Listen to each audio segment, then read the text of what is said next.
नमस्कार साथियों, स्वागत करता हूं क्वांटम क्लासेस के यूट्यूब प्लेटफॉर्म पे। स्क्रीन पे आपको दिख रहा होगा विषय आज का हमारा है इलेक्ट्रॉनिक वोटिंग। तो क्या आप बिना लाइन में खड़े हुए वोटिंग कर पाएंगे? क्या आप अपने स्मार्टफोन से या अपने लैपटॉप से घर बैठे वोटिंग कर पाएंगे? ये सवाल है हमारा। जैसा कि हम लोग जानते हैं, भारत समेत ऐसे बहुत सारे देश हैं जो आज इलेक्ट्रॉनिक वोटिंग की ओर बढ़ रहे हैं। आइए हम लोग आज की क्लास में चर्चा करते हैं क्या है इलेक्ट्रॉनिक वोटिंग, क्या इसके फ़ायदे हैं और क्या इसके नुकसान हैं। इसके बारे में आज की क्लास में हमें चर्चा करना है। इलेक्ट्रॉनिक वोटिंग आज का हमारा टॉपिक है। तो विषय है आज का हमारा, क्या होता है इलेक्ट्रॉनिक वोटिंग सिस्टम। क्या आप घर बैठे अपना वोट कर पाएंगे? ये मुमकिन हो पाएगा कि नहीं हो पाएगा? क्या अपने स्मार्टफोन से या अपने लैपटॉप के ज़रिए आप घर बैठे या इंडिया के किसी कोने से अपना वोट कर पाएंगे कि नहीं कर पाएंगे? आज की क्लास में पूरा हमें इलेक्ट्रॉनिक वोटिंग सिस्टम के बारे में आपको बताने जा रहे हैं। क्लास में आपको बने रहना है। आगे देखते हैं। तो पहला पॉइंट हम डिस्कस करने वाले हैं कि इलेक्ट्रॉनिक वोटिंग सिस्टम क्या होता है। इलेक्ट्रॉनिक वोटिंग सिस्टम का मतलब होता है कि हम लोग डिजिटल तरीके से अपने स्मार्टफोन या कंप्यूटर या किसी भी मशीन के ज़रिए क्या कर पाएँ, अपना वोट दे पाएँ। इसी को हम लोग बोलते हैं इलेक्ट्रॉनिक वोटिंग सिस्टम। अब भाई यह वोटिंग सिस्टम जो होता है इंटरनेट के ज़रिए होता है या कोई इलेक्ट्रॉनिक डिवाइस के ज़रिए हम लोग ये वोट अपना हम लोग कर पाते हैं। अब भारत में जब ये वोटिंग का सिस्टम है वो ईवीएम का सिस्टम है। ईवीएम के माध्यम से भी भारत में कोई भी चुनाव होता है, चाहे वो लोकसभा का हो चाहे वो राज्यसभा का हो, तो ये सारे चुनाव होते हैं अभी ईवीएम के माध्यम से। तो आगे हम लोग बात करेंगे। इलेक्ट्रॉनिक वोटिंग सिस्टम का मतलब होता है कि हम लोग क्या कर पाएँ, घर बैठे अब वोट दे पाएँ। इलेक्ट्रॉनिक वोटिंग सिस्टम का मतलब ही होता है कि आप घर बैठे अब आप वोट दे पाओ।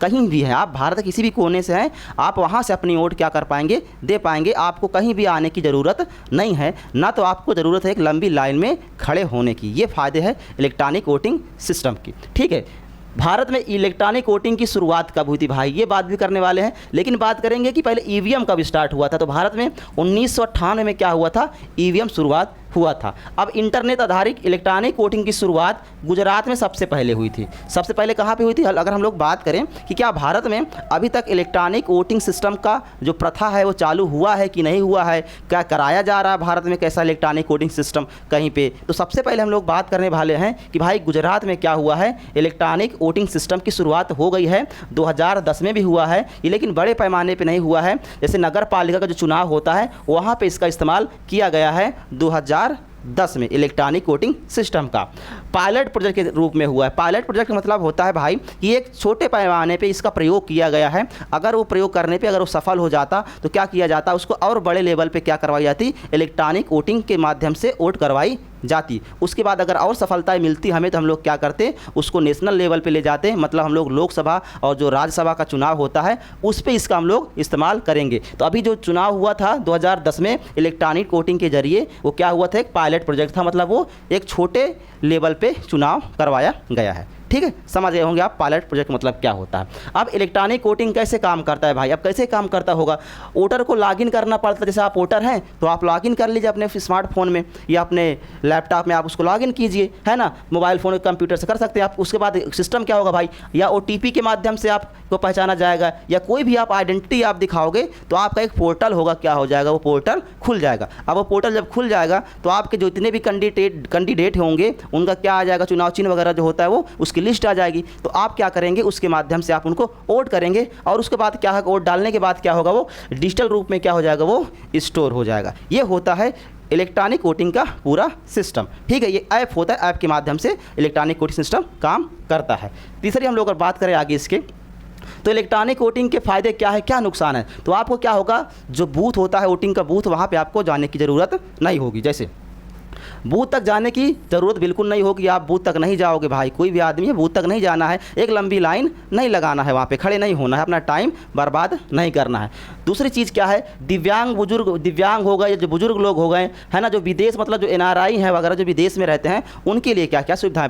मान लो भाई बहुत सारे लोग हैं भारत देश के जो विदेश में रहते हैं और जब चुनाव का टाइम आता है, चाहे वो लोकसभा का हो चाहे वो राज्यसभा का हो, वो लोग क्या कर पाते हैं, अपना वोट नहीं कर पाते हैं। तो उनके लिए दिक्कत होती है। कभी कभी होता है भाई, कोई होता है कि उसको विदेश से आना पड़ता है वोटिंग वगैरह देने के लिए, तो इसके लिए उनको वहाँ पे आने की ज़रूरत नहीं पड़ेगी। वो अपना वोट क्या कर पाएंगे, विदेश में रहेंगे या भारत किसी भी कोने में रहेंगे तो अपना वोट क्या कर पाएंगे, वो दे पाएंगे इलेक्ट्रॉनिक वोटिंग के ज़रिए। ठीक है, ये सारे उसके फ़ायदे हैं। दूसरा फ़ायदा ये है कि यहाँ बहुत सारे जो हमारे भारतीय सेना है, भारत की जो सेना है, जैसे आर्मी हो गया, CRPF हो गया, इन लोगों की क्या होती है ड्यूटी, पता नहीं भारत किस कोने में लग जाए, तो अपना अक्सर यही होता है कि वो लोग अपनी वोट को नहीं दे पाते हैं। तो सबसे ज़्यादा फ़ायदा होने वाला है भारतीय सेना के जवानों को, और कुछ NRI हैं जो विदेश में रहते हैं, उनके लिए फ़ायदा है। और हमारा जो इंडियन इलेक्शन कमीशन है, इस पे हमारा काम चल रहा है कि सबसे पहले ये सुविधाएं किसको प्रोवाइड की जाएगी, भारत के सेना को, और जो विदेश में रहने वाले लोग हैं उनके लिए सेवाएं ये सबसे पहले उपलब्ध करवाई जाएगी। ठीक है, अब फर्जी वोटिंग का भी संभावना कम हो जाएगी,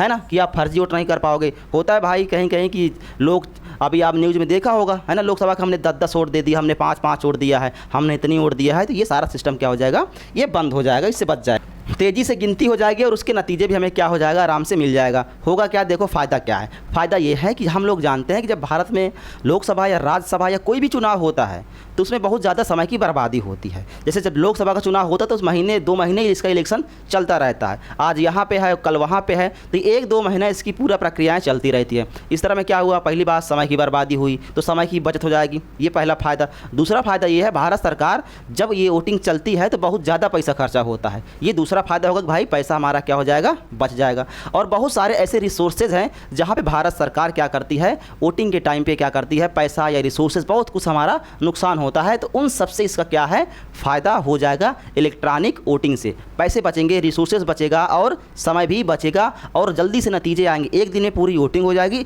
और दूसरे दिन उसके परिणाम आपको देखने को मिल जाएगा। और हो सकता है कि अगर अच्छा सिस्टम रहा, कोई चीज़ गड़बड़ी नहीं हुई, तो क्या होगा, पारदर्शिता भी दिखाई देगी इलेक्ट्रॉनिक वोटिंग सिस्टम में। ठीक है, ये कुछ इसके कुछ फ़ायदे हैं।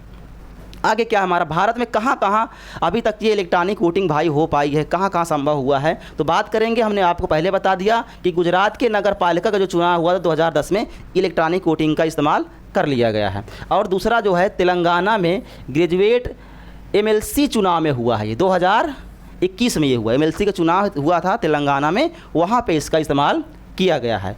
अब इलेक्शन कमीशन चुनाव मामले में पोस्टल बैलेट और डिजिटल प्लेटफॉर्म की योजनाएं पर काम कर रहा है। अब जो हमारा इलेक्शन कमीशन है इस पे काम कर रहा है भाई कि आसान किया जाए चीज़ों को, इलेक्ट्रॉनिक सिस्टम आने के बाद ये सारी चीज़ें क्या हो जाएगी, आसान हो जाएगी। आगे है क्या, भविष्य में इलेक्ट्रॉनिक वोटिंग का विस्तार। इलेक्ट्रॉनिक वोटिंग का विस्तार भविष्य में कहाँ, क्या भारत के हर एक कोने में हो पाएगा, भारत के हर छोटे से छोटे गांव में इलेक्ट्रॉनिक वोटिंग सिस्टम का विस्तार हो पाएगा कि नहीं हो पाएगा, ये सारा कुछ आज का विषय है। तो बात करेंगे भाई कि क्या, देखो IEC मतलब इंडियन इलेक्शन कमीशन और IIT मद्रास क्या कर रहे हैं, मिल के एक रिमोट वोटिंग मशीन पर काम कर रहे हैं, है ना। ये वोटिंग मशीन पर काम किया जा रहा है, ये दोनों संस्थाओं के द्वारा मिलकर, और वोटिंग मशीन पे जब काम हो जाएगा तो कुछ आसान चीज़ हो जाएगी। किसके लिए होगा वो चीज़ें, है ना। अब आने वाले जो समय में भारत में जैसे हमारे पास इंटरनेट आधारित इलेक्ट्रॉनिक वोटिंग सिस्टम संभव हो सकता है, खासकर उनके लिए संभव करना है सबसे पहले, जैसे NRI हो गए हैं जो विदेश में रह रहे हैं उनके लिए, क्योंकि भारत के बहुत सारे मैक्सिमम लोग क्या हैं, विदेश में रह रहे हैं। दूसरा किसके लिए हो पाएगा, ये माइग्रेंट वोटर्स के लिए, जो मतलब जैसे भारत के किसी एक कोने से वो किसी दूसरे कोने में जाके रह रहे हैं। मान लो उत्तर प्रदेश का मैं रहने वाला हूं, तो मैं जम्मू कश्मीर में जाके रहूं, तो उनके लिए सबसे पहले सुविधा ये करवाई जाएगी कि आप अपने चुनाव क्षेत्र में नहीं पहुंच पाएंगे, तो आपके लिए सबसे पहले ये सुविधा मुहैया करवाई जाएगी। NRI के लिए और माइग्रेंट के लिए सबसे पहले इलेक्शन कमीशन इनके लिए सुविधाएँ करवाने का काम करेगी। देखो आगे हम लोग बात करें कि भाई कहाँ पे अभी तक पूरे वर्ल्ड में कहीं इलेक्ट्रॉनिक वोटिंग सिस्टम क्या कंप्लीटली लागू हो पाया है कि नहीं हो पाया है। तो एक ही ऐसा इकलौता देश है पूरे वर्ल्ड में जहाँ पे अभी तक पूरी तरह से इलेक्ट्रॉनिक वोटिंग सिस्टम चल रहा है, जिसका नाम है एस्टोनिया। उस देश का नाम है भाई एस्टोनिया, जहाँ पे आज तक मतलब कब से शुरू हुआ था ये 2005 से शुरू होने के बाद आज तक वहाँ पे इलेक्ट्रॉनिक वोटिंग सिस्टम कम्प्लीटली चल रहा है। और पूरे वर्ल्ड में ऐसा कोई देश नहीं है जहाँ पे इलेक्ट्रॉनिक वोटिंग सिस्टम काम कर रहा हो। हाँ, बहुत सारे देश हैं जो इस पे काम कर रहे हैं, इलेक्ट्रॉनिक वोटिंग सिस्टम की ओर बढ़ रहे हैं, लेकिन आज तक कम्प्लीटली क्या हुआ है, नेशनल लेवल पे उन लोगों ने कभी पूरी तरह से इलेक्ट्रॉनिक वोटिंग सिस्टम को लागू नहीं कर पाए हो। चाहे वो भारत हो, चाहे वो अमेरिका हो, चाहे वो चाइना हो, चाहे वो कोई भी देश हो, जितने भी ग्लोबल पावर हैं, बड़े बड़े देश हैं, शक्तिशाली देश हैं, लेकिन आज तक कंप्लीटली इलेक्ट्रॉनिक वोटिंग सिस्टम को लागू नहीं करवा पाए हैं नेशनल लेवल पे। तो आज की ये क्लास रही है, आपको ये क्लास कैसी लगी है कमेंट सेक्शन में आपको हमें ये बताना है कि क्या इलेक्ट्रॉनिक वोटिंग सिस्टम से क्या फ़ायदे हैं, क्या नुकसान है, क्या इलेक्ट्रॉनिक वोटिंग सिस्टम से लोकतंत्र में कोई खतरा आने वाला है, या इसको हैक कर लेंगे या क्या कर लेंगे, क्या इसके नुकसान हैं, क्या इसके फ़ायदे हैं, ये आप कमेंट सेक्शन में ज़रूर बता के जाएंगे। और ऐसे मज़ेदार वीडियोस देखने के लिए आप हमारे चैनल को सब्सक्राइब करेंगे और अपने दोस्तों के साथ शेयर करेंगे, क्योंकि आपके सब्सक्राइब करने से और शेयर करने से हमें हौसला मिलता है, ताकि हम ऐसे और मज़ेदार वीडियो आपके सामने पेश करते रहें। तो मिलते हैं अगली वीडियो में, तब तक के लिए थैंक यू। जय हिंद, जय भारत।